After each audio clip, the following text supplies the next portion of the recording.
Os ciclos termodinâmicos na vida real, eles são, em geral, super complexos e complicados. Então, para operar, a gente precisa definir qual é o fluido operante. Para simplificar, aqui a gente vai considerar que seja sempre um gás ideal. Mas no mundo real, os fluidos operantes, eles são gases ou líquidos que têm propriedades físicas que atrapalham um pouco a análise que a gente quer fazer do funcionamento desse ciclo. Por exemplo, esses fluidos, eles são viscosos, eles têm atritos com o encanamento, as tubulações do motor, o que faz com que existam dissipações. O calor que o fluido transporta, ele também pode se perder por essas paredes que nunca são isoladas perfeitamente. Os processos, eles ocorrem numa escala de tempo que não é a escala lenta que a gente costuma associar aos processos quase estáticos. Em alguns casos, o fluido pode congelar, pode evaporar. Existem mudanças, existem transições de fase que podem ocorrer durante o funcionamento desse ciclo. Pode ser que o fluido que a gente está usando ele não tenha uma equação de estado completamente bem conhecida em todas as temperaturas pelas quais ele passa. Naqueles ciclos que envolvem algum tipo de combustível, pode ser que a combustão não seja uniforme e nem todo combustível que entra no motor é totalmente queimado, etc.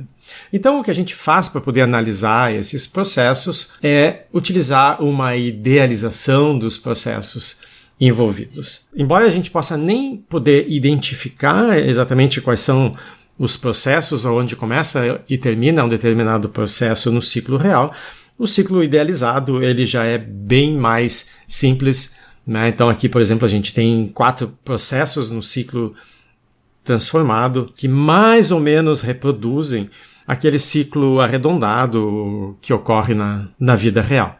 Então, um exemplo é o ciclo Otto. O ciclo Otto é o ciclo termodinâmico utilizado no motor a 4 tempos que a gente tem nos carros a gasolina e álcool.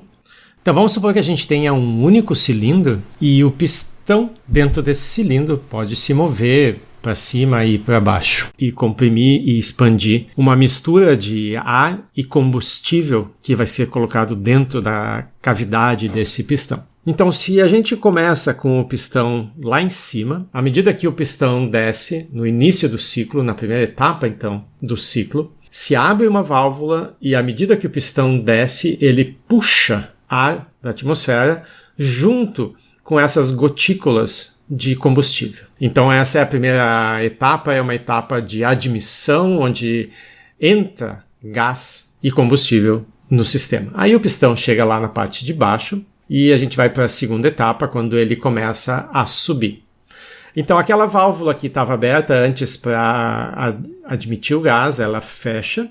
E nessa segunda etapa, o pistão sobe e comprime o gás. E à medida que essa mistura de gás e combustível vai sendo comprimida, ela aumenta de temperatura. Quando o pistão chega lá em cima, né, a vela do motor, ela solta uma faísca, ocorre a explosão, ocorre a liberação de bastante energia que estava armazenada de forma química nas moléculas do combustível e ocorre uma subida muito rápida da pressão. Aí a gente vai para a terceira etapa do processo, onde o pistão vai descer, impulsionado agora pela energia da explosão, e é nessa fase, essa é a fase motora, onde essa energia vai ser transferida para o eixo e vai acionar as rodas do veículo. Uma vez que o pistão atingiu a sua posição lá embaixo, abre uma outra válvula e agora na quarta etapa, quando o pistão sobe, por essa válvula que está aberta,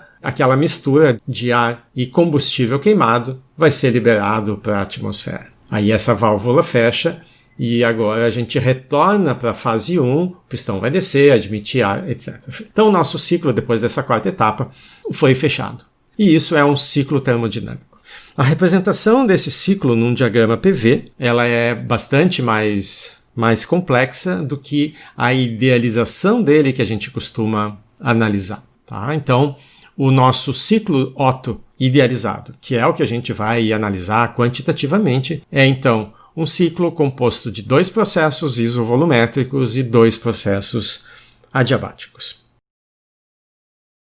Então esse é um exemplo do que em termodinâmica a gente chama de máquina térmica. Máquina térmica é toda máquina ou motor que utiliza como mecanismo de funcionamento a energia térmica. Então o motor recebe calor, transforma parte desse calor em trabalho que pode ser utilizado, e quanto mais trabalho ele consegue obter daquele calor que alimenta o motor, mais eficiente é esse motor. Então, como todo motor, a gente quer que ele funcione várias vezes e não uma única vez.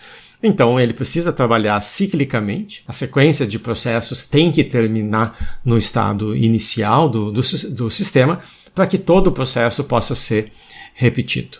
Então, a eficiência desse motor a gente define como aquilo que foi produzido por ele, que é o que a gente quer obter, comparado com aquilo que custou para fazer funcionar esse motor. No caso, o calor que é dado para o sistema.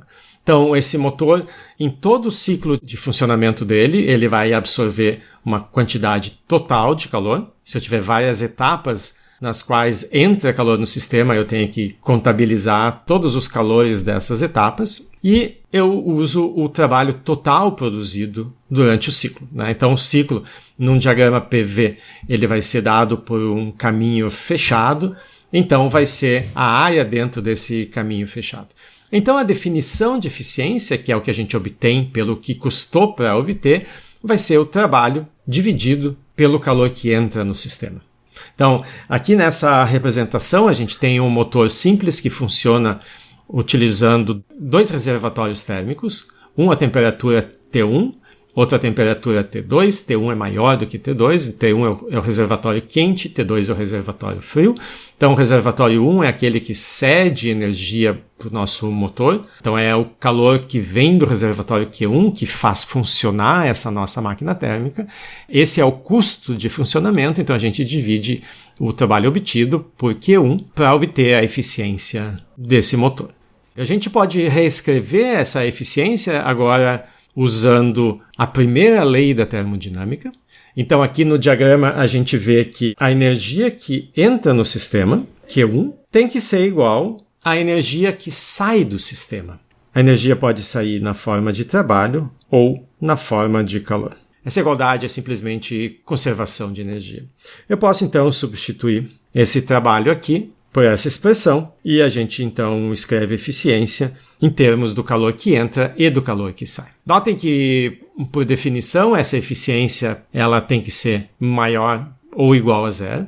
Ela pode ser zero, eu posso ter uma máquina que simplesmente transporta calor de um dos reservatórios direto para o outro reservatório, sem produzir nada de trabalho. Então essa seria uma máquina absolutamente ineficiente, eficiência zero. Do outro lado, a gente vai ver nas próximas aulas que não é possível ter eficiência 100%. Não é possível ter uma máquina que converte totalmente o calor que ela recebe em trabalho. Essa vai ser a essência da segunda lei da termodinâmica, né? Nessa versão fenomenológica associada então ao funcionamento dessas máquinas. Então a eficiência ela obedece a essa desigualdade, ela pode ser zero, mas ela tem que ser sempre menor do que 100%, sempre menor do que 1. Como é que a gente calcula, então, a eficiência no caso do ciclo Otto? Então, os dois processos verticais, que vão de 1 a 2 e de 3 a 4, como não tem variação no volume,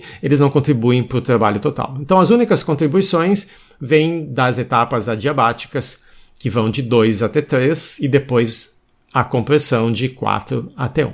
A gente já viu na aula passada qual é a expressão do trabalho num processo adiabático. O trabalho é PI-VI menos PF-VF, mas a gente pode utilizar a equação de estado do gás ideal e substituir PV por nRT. Então a gente consegue escrever o trabalho simplesmente em função das 4 temperaturas dos cantos aqui desse ciclo. Então o nosso trabalho vai ser NR sobre 1 menos gama, T3 menos T2 mais T1 menos T4.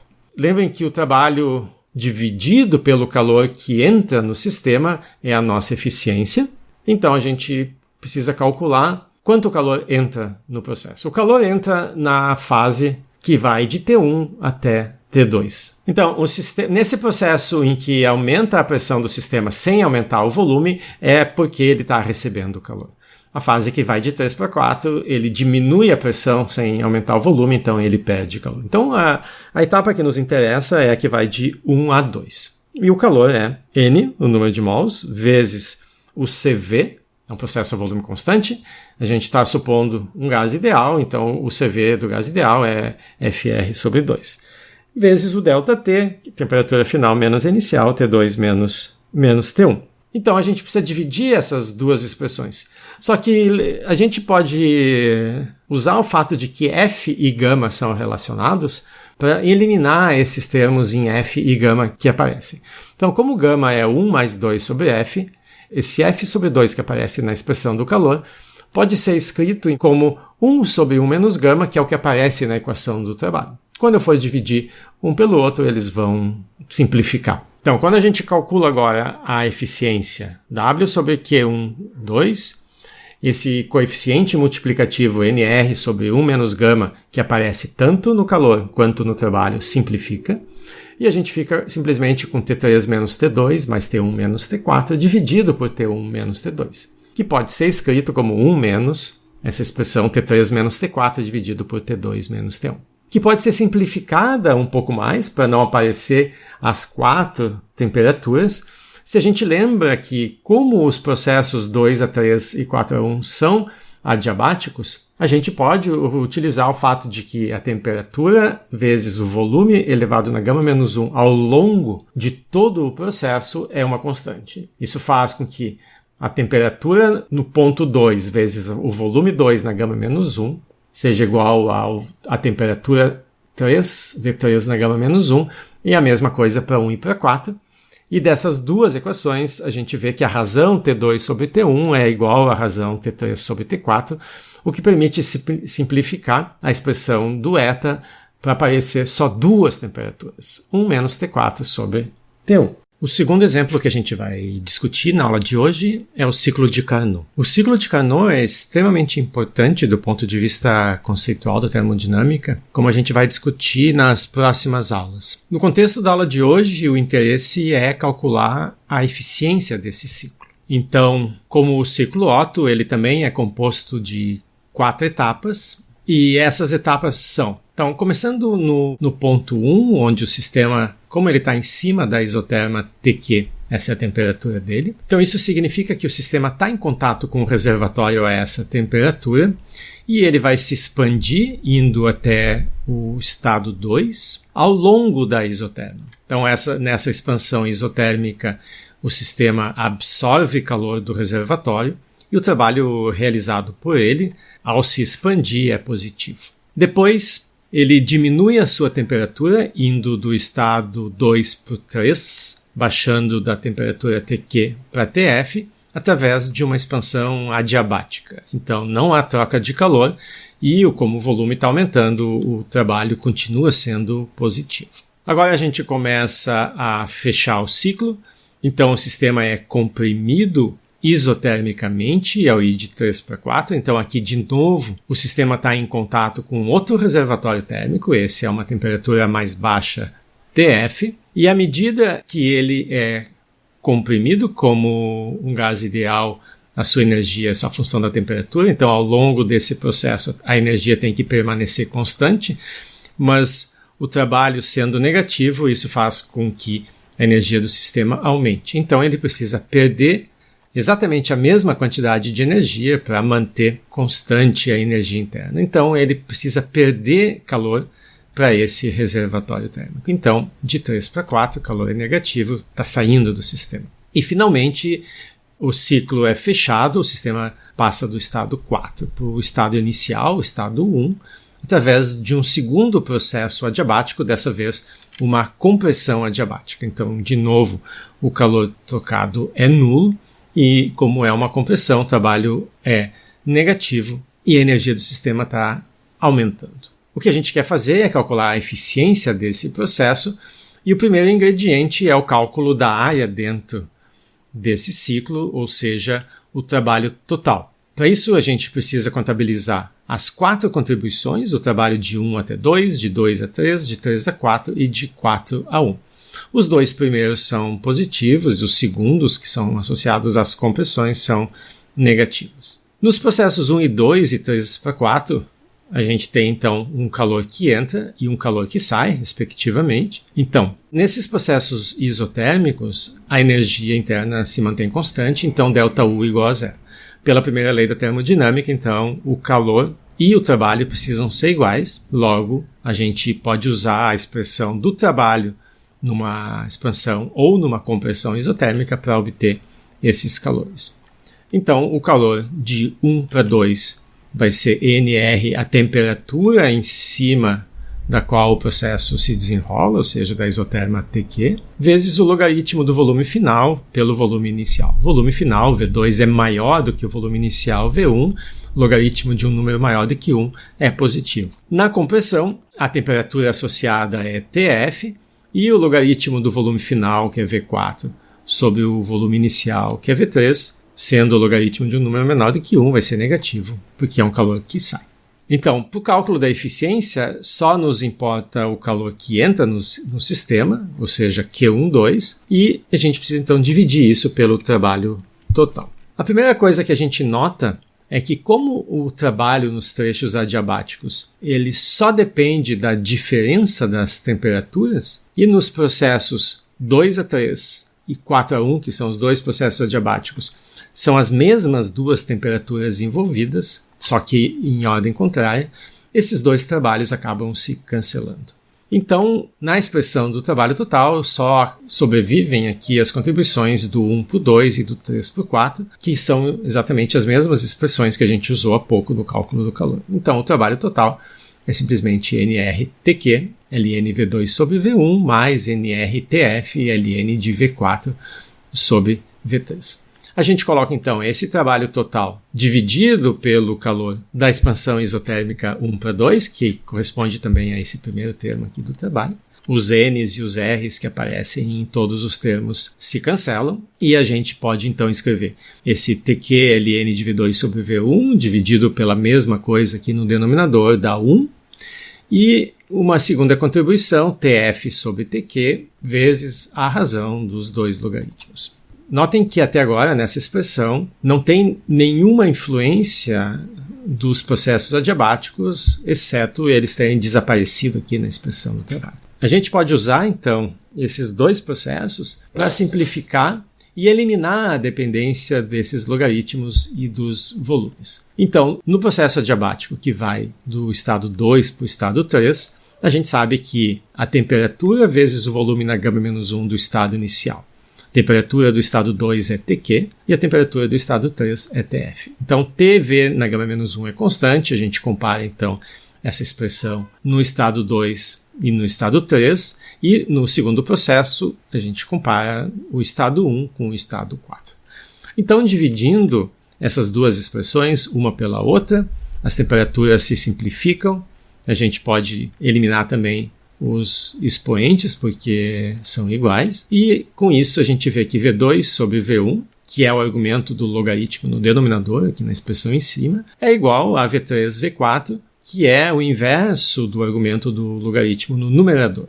Então a gente pode inverter V3 sobre V4, aí aparece um menos 1, que baixa, e dá origem então a esse menos que aparece na expressão da eficiência. Com isso, os argumentos dos logaritmos são iguais por causa dessa identidade e podem se simplificar. Então, no caso do ciclo de Carnot, a eficiência é dada somente pelas propriedades dos 2 reservatórios térmicos aos quais a nossa máquina, chamada então de máquina de Carnot, porque ela efetua um ciclo com esse nome, está acoplada. Então, são 2 os interesses nas máquinas térmicas. Um é de ordem prática, porque boa parte da nossa civilização foi construída e ainda depende muito de máquinas que funcionam a partir da transformação de calor em trabalho. Então, do ponto de vista prático, essas máquinas são importantes, né? Desde carros a geladeiras. E, em segundo lugar, é que foi estudando quais são os limites para as eficiências dessas máquinas. Qual é a máxima eficiência que eu posso ter para uma máquina térmica, que se estabeleceu a segunda lei da termodinâmica, que coloca um teto, um valor máximo para a eficiência que uma máquina pode ter. Então a gente vai começar a discutir a segunda lei da termodinâmica nas suas formulações históricas, que são mais fenomenológicas, associadas exatamente a esse contexto de máquinas térmicas, e com isso a gente vai mais adiante introduzir a versão moderna da segunda lei, que introduz uma nova variável de estado e usa essa nova variável de estado para enunciar a segunda lei, que é a entropia.